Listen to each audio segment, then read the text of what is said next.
Hey, everybody, it's Scott Steen with the winnersandwhiners.com coming to you with the Friday edition of Today in Sports Betting. Scott, TGIF, you pumped up for today's basketball schedule?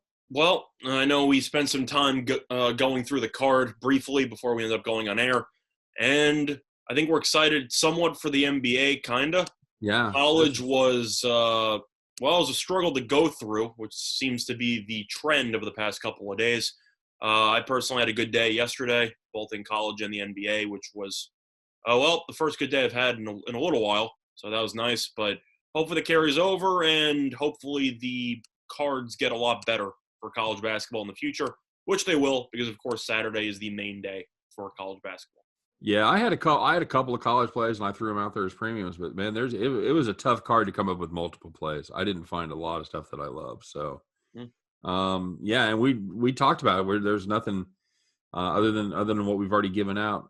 There's nothing that we really love there. So we're going to spend our time on the NBA. And it's a pretty good card tonight, Scott. We've got some interesting matchups, a couple of good TV games, we would say, right? Good as in potentially entertaining, yes. That's what I'm saying. Not necessarily, the highest level of play, but this first one is a pretty good example with that, with two teams are looking to knock on the door there for the playoffs and make a little noise. Both of them find themselves 2 games under 500 this season as the Pelicans square off against Mark Cuban's Mavericks down there. This is some curious line move here, Scott. Opened at 2. It's now gone Mavericks 2-3, and the what you and I found even more curious, it opened at 233.5. It's now down to 232. Scott, tell me who's betting money on the under here. Not me. Contrarians, probably. Looking through this matchup here, as much as I like backing line moves, as you know, I can't back the under move here. It's just looking at these two teams. Both teams don't play any defense. Both teams, it's kind of funny because both teams at some point in the year tried to play defense earlier in the year, and they were still losing. And it seems like both teams decided at different points to start playing a lot faster, which is what I was telling you before we ended up going on air, is that Dallas seemed to be on a decent losing streak, and you go through the points here in that losing streak. These are Dallas's points scored in this losing streak. 113, 104, 101, 105, and 108. So this team wasn't scoring the ball, and then out of nowhere, it seemed like they just flipped the switch and then just went 122, 116, 134, 127, 118. And these totals for Dallas have gone flying through the roof. The over is 5-0 in the last 5. So it seems like Dallas just decided, I'd say last week, what if we just played faster and just stopped caring as much about defense? And it seems to be working for them.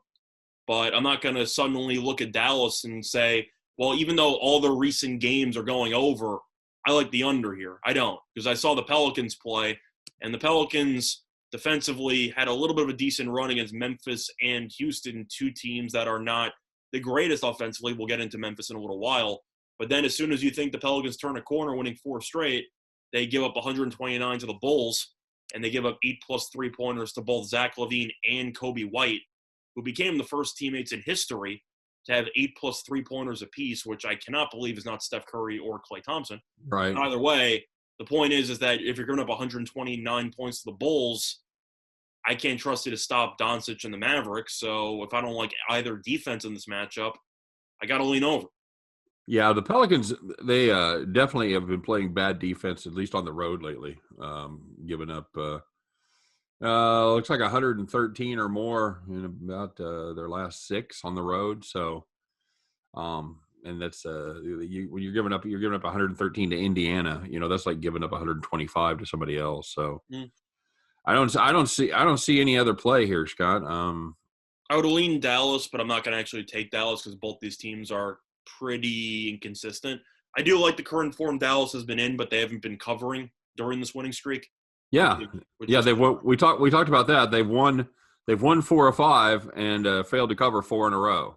And out of those 4 wins, they've covered just 1 time. So yeah, I think I would still lean to the Dallas though, because I do think that Dallas is more likely to give you a good performance. New Orleans every now and then, like we saw in the last game, will just give you a massive clunker.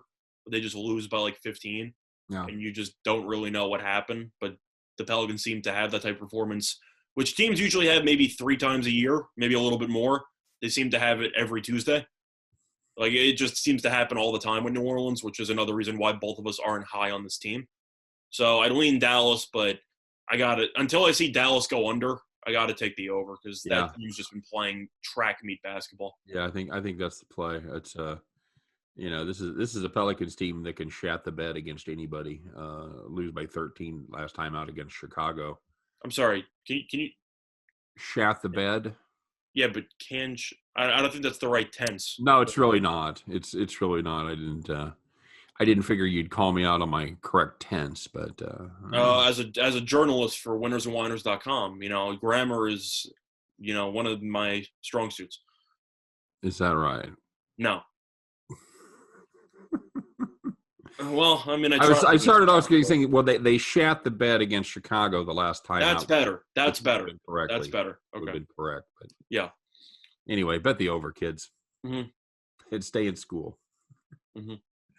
All right. What's our other TV game here? The Lakers and who? The Grizzlies, who I just. Oh, there you go. See, they're called a lucky guess. Mm-hmm. The Lakers and Grizzlies. Wow, that's something. That's a matchup on two teams I really haven't seen that much. I'll tell you one thing that I did find surprising before we actually get into the matchup. Are you a little bit surprised that the Lakers have not been on TV as much as I probably thought they were going to? I think they're going to be on TV almost every night. Well, I guess it depends on how much you thought they were going to be on there. But, defending champions with LeBron and AD. I know Davis is injured now, but yeah. I've seen the Warriors on TV more than the Lakers this year.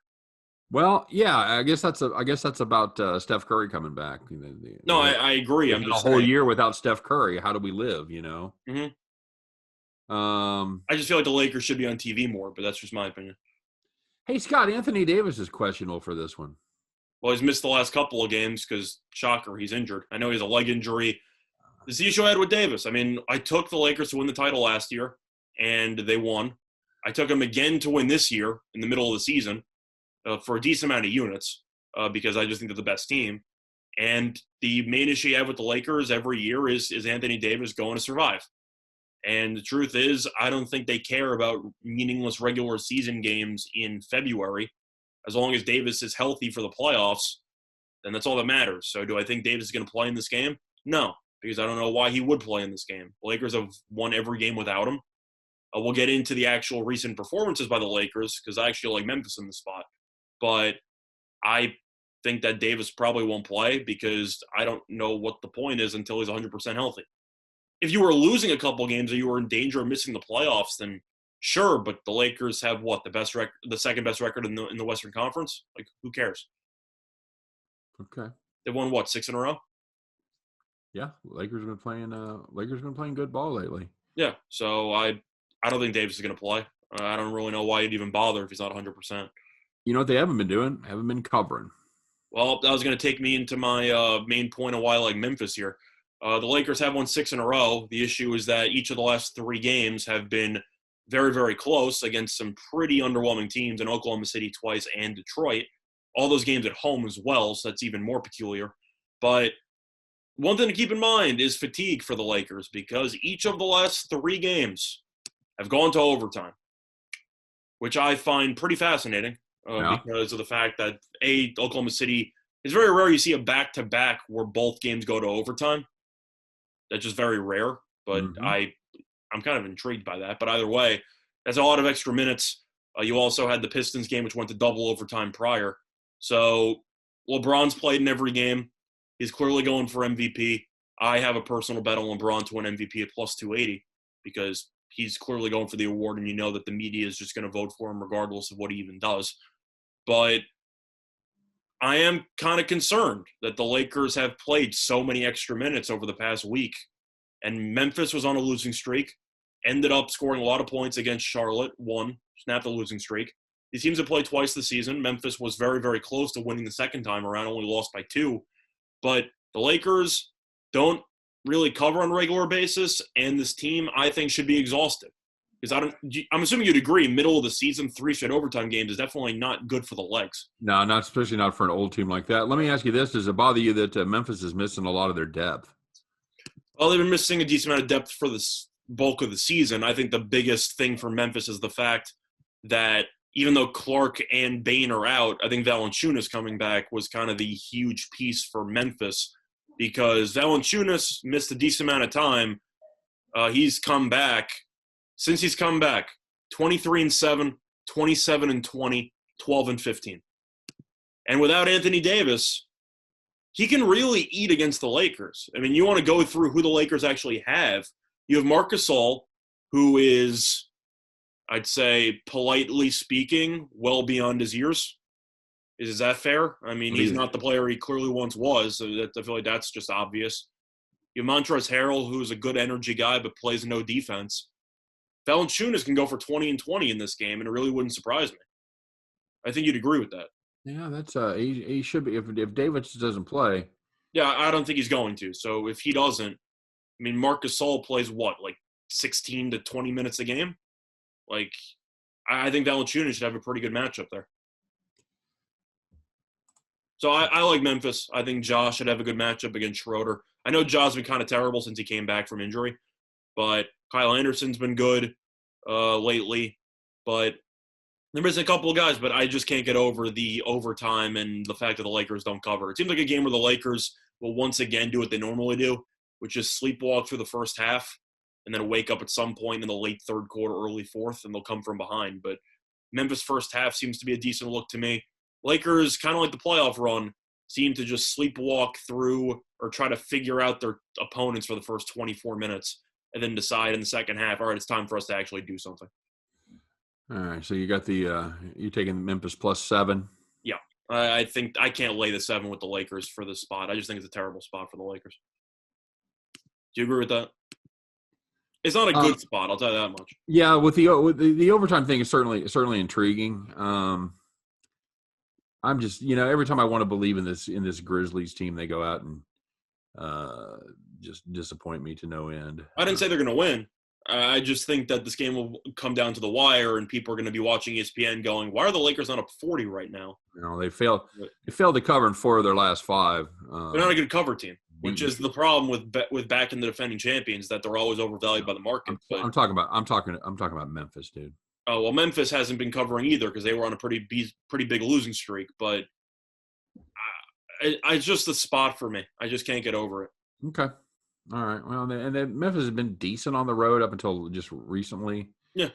Yeah. All right. It's going to be a pass for me, but I'll go along with you. It's 3 overtimes in a row. You're kind of in uncharted territory there. Yeah, and as we talked about before, the Lakers don't exactly have a young roster of 22-year-olds running around. That's a veteran group who probably realize there are more important days on the horizon.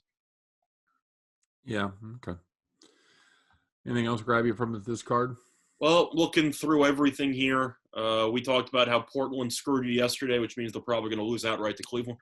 Yep. No, but actually looking through the card here, I gotta like the Knicks against the Wizards. I know that both teams aren't good. Once again, this is something that's worth monitoring. You have to keep track of if Westbrook plays or not, because I just cannot discuss how much worse the Wizards are when Westbrook plays. I also like the Lakers because the Knicks, because Beal is out. So yeah. Wizards are without their best player. Westbrook's guaranteed to take at least 25 shots in this game because they have nobody else to shoot the ball. 18 of them will suck. Correct. He'll probably shoot 30% from the floor, have about 5 turnovers, and play no defense. So I like the Knicks there. Well, that sounds like $25 million a year. Whatever he's only getting 20. He's getting like 40. Yeah, whatever. As the salary caps have gone way up over the last couple of years. But yeah, I gotta like the Knicks there. It's just a matter of the Wizards are terrible. Beal's the only player pretty much worth a damn, and he's not playing. Good luck having Westbrook take even more shots with an even greener light, which has gone just so well for the Wizards so far this season. But other than that, I think there might be a little value. I don't know. I think there might be some value on the under without Beal going. Yeah, especially with the Knicks. And it's crazy because they're absolutely pounding the over, but the market hasn't over adjusted. It opened at 220.5, and it's gone down to 219. Mm-hmm. And the majority of bets and money are coming in on the over. So yeah, I think they had to adjust the line when Beal was ruled out. So that was just, that's what I'm saying. I think everybody's playing that game as if Beal's actually going to play. Yeah, but I agree with you. The Knicks love to slow the ball. They have one of the slowest paces in the league. Yeah. I think the Knicks probably win in the under. It's one of those games where Washington just looks lost from start to finish. Yeah, 105-96, something in that neighborhood. I see that going way under as well. I just think that the Knicks will dominate the pace. I like it. Yeah, that's how I feel. But other than that, looking through the rest of the card here, it's bizarre. Beal got announced out, and the line actually went down, went from New York -3.5 to -2.5. I don't know. But I don't know either, dude. That's yeah, I'm totally on board with your logic. What else you got? Well, looking through everything else, there's not really anything else that's so substantial that I feel like you have to play. No. I am interested a little bit. It's a dangerous one because they screwed me the other day, but Chicago plus the 7. Clippers have been a good team. I wouldn't say they've been a great team, especially without Paul George when it comes to covering spreads. I think the Clippers are still being priced based on their current reputation as being the third best team in the Western Conference, where they're just underestimating how good Paul George has been this season. You go through the Clippers' results, they haven't covered in 4 of 5. They've lost 3 of their last 5. It's not like this team has been rolling lately, and yet people just think that the Clippers every single game are just going to keep rolling and winning, and that really hasn't been the case. And you look at the one game this season, Clippers won at home. They're laying 12.5 with Paul George playing. They only won by 3. I just think 7's too many points. Okay. Any thoughts on that? I don't hate that. On the road, I think that spread should be closer to 5. I just think 7's a little bit too much. I'm looking at a Denver team here that I kind of took Cleveland behind the woodshed. I was. This is a Denver team. This is a weird team that they beat up on. They're a real bully team. They do a good job of covering big numbers. They don't necessarily do much else. They're not good in tight games, but they've covered against Cleveland. They've covered against Oklahoma City. Covered against the Knicks, Minnesota twice, or excuse me, Minnesota once. 1 out of twice, 1 out of 2. So something to take a look at there. I don't know. I just laying double digits with Denver still not the most exciting thing in the world. But I don't have a ton. I'm assuming we both like the over in the Milwaukee game. I don't know how you don't. It's at 235.5. It's gone up pretty dramatically, but both offenses have been elite this season.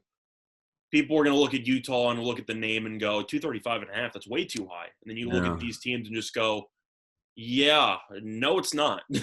Like, it is not high enough. Although the problem is Utah still plays good defense. No, correct. Milwaukee, according to metrics, plays good defense, but I mean that game against Phoenix got into the 240s. So right, and Phoenix is slow as molasses. So that's just a true testament to Milwaukee. But Milwaukee's one of those teams that the Bucks have scored 123 or more in their last 6. Yeah, that's just another one of it's another thing about the NBA teams I talked about before that randomly started just playing really high-scoring games. Milwaukee's one of them. Milwaukee was playing high-scoring games pretty much the entire season. But so is Utah for that matter. Yeah, but the last couple of games, Milwaukee's kicked it into hyperdrive when it comes to scoring. I mean, those games have broken the 230s all the time. I personally think that Milwaukee might win tonight just because of the fact that Utah beat them in their own building earlier this year. So I think Milwaukee might have a revenge angle there, try to get back. But I just see points. I think both teams could probably get to 120. They should, in my opinion. So I like the over there. Okay. But yeah, that's pretty much it. All right, very good. And we're going to be back this afternoon, Scott, taping something we haven't done in a while. What are we going to be doing? NASCAR, baby. We're taking a look at the Daytona 500. They ran the Twins. They got the starting grid is all set. We'll try to even go through it. Do you know how they do the starting grid at Daytona? It should be a coin toss. It's not how they do the qualifying. Well, if you could, I'd bet on it. We'll talk about that a little bit. talk about some of the favorites, talk about some of the new guys, and yeah, it'll be fun. I don't know. It's something we're going to do every week. We're going to see how the views go. If we get some views, we'll keep doing it. If not, we'll put it back on the shelf. Sounds good to me. All right, there you go. Well, we, of course, recommend that you check out winnersandwhiners.com if you're looking for more information on these games or any other. If you're looking at the full slate of college games, just because Scott and I don't like it doesn't mean you might find something that you can pull off the scrap heap there. Make a little play on. Check out winnersandwhiners.com. Deep dives into all your games, of course. And you know what? For myself, for Scott Reichel, for all of us over here at Winners and Whiners, we appreciate you guys stopping by today. Wish you nothing but the best for all your plays all weekend long. Hope every one of those tickets in your pocket turns into cash money back at the window, even the long shots, man. You guys take care. Have a great day. Be looking for us on our NASCAR show, and we'll see you then on Today in Sports Betting. Bye-bye, everybody.